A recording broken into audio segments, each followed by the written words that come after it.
Hey, what is up, everybody? This is the great Puckatini coming at you on behalf of PuckettFanshop.com. And this week I'm bringing to you, after the bye week last week, I'm bringing to you the 10 Arkansas Razorback highlights versus the Kentucky Wildcats, which was played this past Saturday, October 12th, 2019. It was a game that we very much could have won. I think we had the thing won, just had a major miscommunication there, and it kind of caused us to lose it. But I think we were in really good shape to win that game, should have won the game, and just had a few breakdowns here. But let me share with you, first of all, before I get into my highlights, I have an opening. Some things that I've been seeing on the internet. I saw we supposedly lost a recruit because we're losing. And after we got beat by Kentucky, he's deciding that he is going to decommit from us. Hey, if they don't want to be a Razorback, we don't need them. Okay, plain as that. If the coaches have to talk or convince somebody to be a Razorback, which you do that in recruiting, I know. But if you got somebody and they're like, "Oh, we got beat. I just can't play for y'all," then you're gonna have to convince them to play hard. What are they gonna do if they have a bad week? And you have to actually get on to them and tell them that's not good enough. They're gonna quit on you. So that's not a big deal. Okay, hey, these players, and I'm not talking about any individual guy. I don't know who it was, whatever. I heard about it. These players are not leaders. They're followers. They want to go where people are winning, and they don't have to, so they can be winners. We need leaders. We need leaders to come in this program to help lead us to victory. Okay, and I believe too, your offensive line is built from Arkansas recruits, guys from Arkansas. Right now our offensive line has, I think, three guys that start from the state of Arkansas. And think of Brandon Burlsworth there. And that's what we need to help build our offensive line. But if they don't want to play for us, we don't need them. Okay, because you're gonna have to convince them to play hard on Saturdays. So hey, that's part of the deal. We don't need those kind of players. Let's go get somebody else. Let's sign somebody that might not be a 5-star, 3-star recruit from the state of Arkansas, maybe that wants to play and will develop. Okay, that's my feelings on that. So I don't care if we lose recruits because of that. We want players that want to come here and win. Okay, but they're gonna have to do the working hard to get us winning. All right. Now, why did we lose? We ran into a player that we cannot stop, Lynn Bowden. We just had a hard time stopping him. He's a wide receiver now for Kentucky, but he was a high school quarterback, and I'm sure the Kentucky coaches ran the same system he ran on Saturday. All I mean is they tried to put in a lot of the same plays he ran in high school. And that was a very good job on them. They did a good job of those option plays and stuff. He's a very dynamic player. But I think if we played him again, we'd do much better. They had 2 weeks to prepare him. Our coaches were at a disadvantage because they had not much film of him, or had no film or very little of him playing quarterback.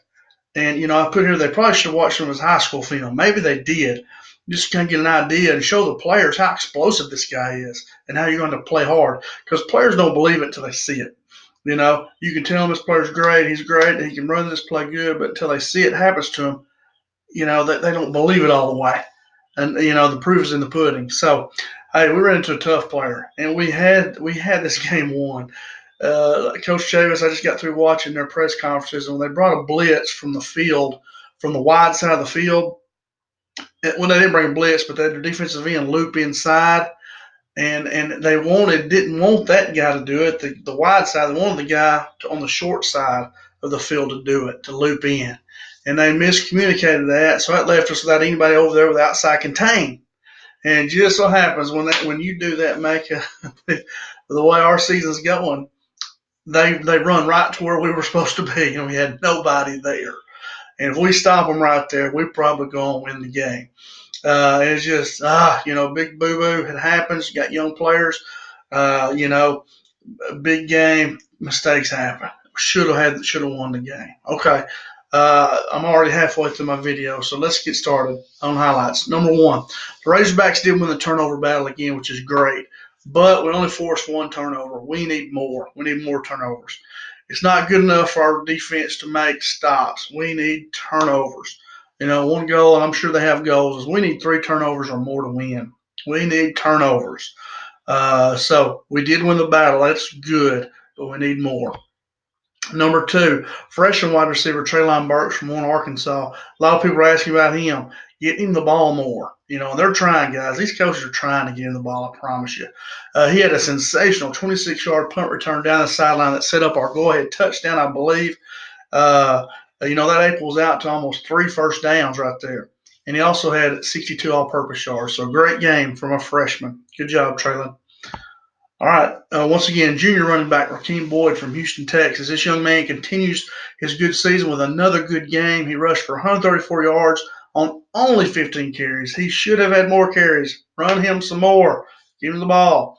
He had 2 touchdowns, and he averaged, I think, 8.9 yards per carry. So had another really good game. Good job, Hakeem. A lot of that came on that long run at the first. I know that. But anyway, had another good game. Good job. Highlight number 4 is senior quarterback Ben Hicks from Waco, Texas. Ben was 5 for 8 for 81 yards. It was 63% completion percentage, was really good. He came in relief the second straight game and did a good job again. And I believe, I'm not at practice with these guys, but I believe he's earned the starting job back. As Mike Leach says, I watch this coach show every week. I love the guy. He's funny. You can't coach accuracy. Starkle has just not been accurate enough. He missed a lot of passes he should have hit. I like Starkle. He's a great player, but he just hasn't been accurate enough, and he's working on it. They talk about opening his hips. I could talk to you. I coached quarterbacks for a long time. Your feet got to be right. I could talk about that a lot. I don't have time, but I think Ben Hicks has won the starting job back. But I like Nick Starkle, so let's keep working hard, Nick. All right, number 5 is senior kicker Connor Lambert from Allen, Texas. This young man was 2 for 2 on field goals. He was good from 28 and 44 yards. So great job, Connor. We needed those too. Number 6 is sophomore free safety Joe Fuchsia from New Orleans, Louisiana. He led the team with 11 tackles. 8 of them were solos. Free safeties are generally the last line of defense, so I'm sure he probably saved a few touchdowns those 11 tackles. We'd love to see that being our linebackers and defensive linemen making that many. But anyway, good job, Mr. Fuchsia. Keep it up. Senior linebacker Dijon Harris from Harvey, Louisiana. Sounds to be a good leader. I heard his interview after the game. Sounds like a good leader. He had 10 tackles, had a tackle for loss, and he also forced a fumble. So great job, Mr. Harris. Keep it up. Sophomore linebacker Bumper Pool from Lucas, Texas. Young man played really well. I thought he was all over the field. He had 10 tackles, had 1.5 tackles for loss, and he also broke up a pass. So great job, Bumper. Keep it up, brother. Sophomore leading the way. Here we go. Senior defensive lineman McTelvin Sosagim from Hope, Arkansas had a good game. He had 5 tackles. He had 1 sack and 1.5 tackles for loss. I thought he played pretty good. So good job, Sosa. Keep it up, man. We need you this week against Auburn to slow down that running game. And 10th highlight here is junior defensive lineman Jonathan Marshall from Shepherd, Texas. Now, if you look, he only had 1 tackle. He had 1 tackle for loss, but he forced a fumble. We've got to start getting more turnovers. We've got to start emphasizing that. I know the coaches do. I know Coach Chavis is coaching them to get turnovers, interceptions. It just didn't happen this week. Sometimes they happen in bunches. Sometimes you don't get them. But he did, and that's why I put Jonathan Marshall on there. And hey, and I'm Mr. Positive. I still believe in these coaches and players, guys. We almost won the thing. It just slipped out through our fingers, I think we're 2 plays away from winning.